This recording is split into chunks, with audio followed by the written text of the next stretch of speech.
Astaghfirullahaladzim, astaghfirullahaladzim, astaghfirullahaladzim. Alladzi la ilaha illa huwal hayyul qayyum wa atubu ilaih. Bagus. Tapi yang paling bagus adalah cara beristighfar, meneteskan darah sebelum darahnya jatuh ke tanah. Kita sudah dapat ampunan Allah. Mudah-mudahan kita dibukakan pintu rezeki sehingga nanti bisa berkurban insyaallah. Amin. Fatibu biha nafsan, sucikan, bersihkan diri kamu dari dosa-dosa dengan berkurban. Makanya Nabi Muhammad SAW tidak pernah absen berkurban walau sekalipun. Dia tiap tahun kurban. Adik-adik yang masih muda, mudah-mudahan bisa berkurban tiap tahun insyaallah. Doakan supaya Ustaz Somad, anak cucu keturunannya, dan kita semua bisa berkurban tiap tahun insyaallah. Amin. Man wajada sa'atan, siapa yang rezekinya lapang, duitnya banyak, mampu, walam yudha'i, tapi dia tidak berkurban, fala yakrabanna musallana, jangan dekat-dekat tempat sholat kami. Nabi marah, Nabi ngancam, siapa yang punya duit gak mau berkurban, jangan datang kemari. Menurut ilmu usul fikih, kalau ada ancaman itu berarti hukumnya wajib. Maka kurban itu hukumnya wajib menurut hadis ini.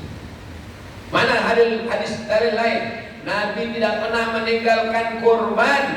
Maka karena Nabi tidak pernah meninggalkan kurban, setiap tahun berkurban terus, maka begitu hukumnya wajib karena muwazabah. Muwazabah artinya terus menerus, tidak pernah ditinggalkan. Sesuatu yang dilakukan Nabi terus menerus tidak ditinggalkan, maka hukumnya wajib. Hukum berkurban itu wajib. Lawan daripada wajib adalah haram.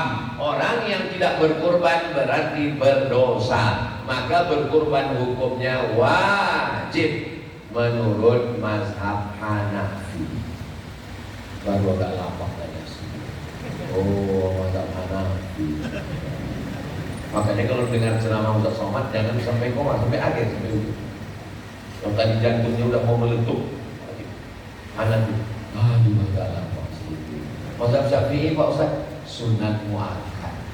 Alhamdulillah. Mazhab Syafi'i hukumnya sunat muakkad. Loh, nabinya kan satu Pak Ustaz ya, nabinya satu. Kok bisa hukumnya berbeda? Karena ulama berijtihad berdasarkan hadis Nabi Muhammad SAW.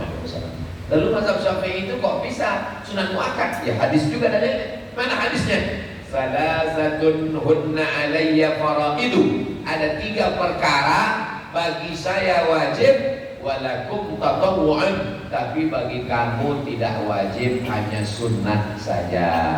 Itu namanya sunnat muakkad. Masuk masjid, sholat sunat tahiyatul masjid, sunat. Masuk masjid, sholat sunat qabliyah subuh, sunat muakkad. Masuk masjid, sholat subuh, wajib. Yang paling tinggi wajib, di bawah wajib sunat muakkad. 2 sunat muakkad sunat saja. Sholat sunat pun tidak sama. Ada yang sholat sunat tidak muakkad, tidak terlalu ditekankan. Tapi ada sholat sunat yang muakkad, diantaranya qabliyah subuh, jangan sampai tinggal. Tadi Ustaz Somad kami lihat masuk masjid terlambat dia. Tadi Ustaz Somad sholat sunat 2 rakaat. Betul. Sholat sunat apa tadi itu? Saya sholat sunat tahiyatul masjid. Loh, berarti Ustaz Somad tidak qabliyah subuh. Saya sudah qabliyah subuh di hotel.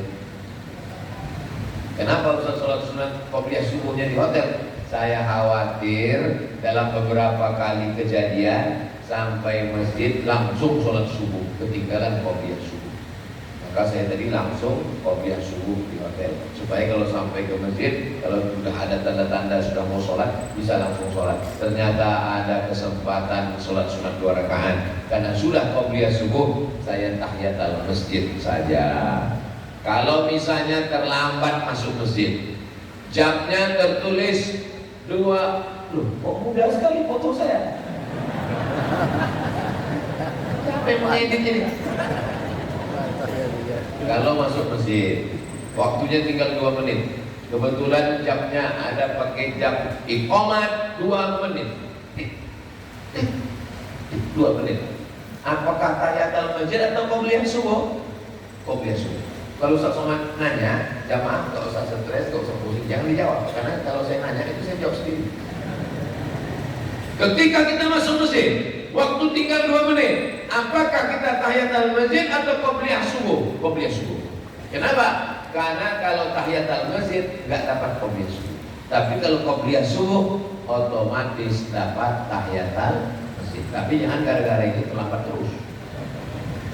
Yang besok pas mau sholat, Allahu Akbar, Allahu Akbar. Istrinya nanya, abang nggak ke masjid?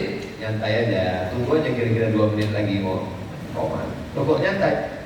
Ya kata Ustaz Somad kan, saya jadi salahkan orang. Yang paling bagus datang ke masjid sebelum azan, tahiyatul masjid, duduk zikir, baca Quran, iktikaf. Setelah azan, sholat sunat qabliyah. Rakaat pertama, qul ya ayyuhal kafirun. Rakaat kedua, qul huwallahu ahad, Allahus Asmaul Husna itu As-Somad. Sedangkan ini adalah Abdus Somad, hamba Allah Subhanahu wa taala. Nama yang paling bagus adalah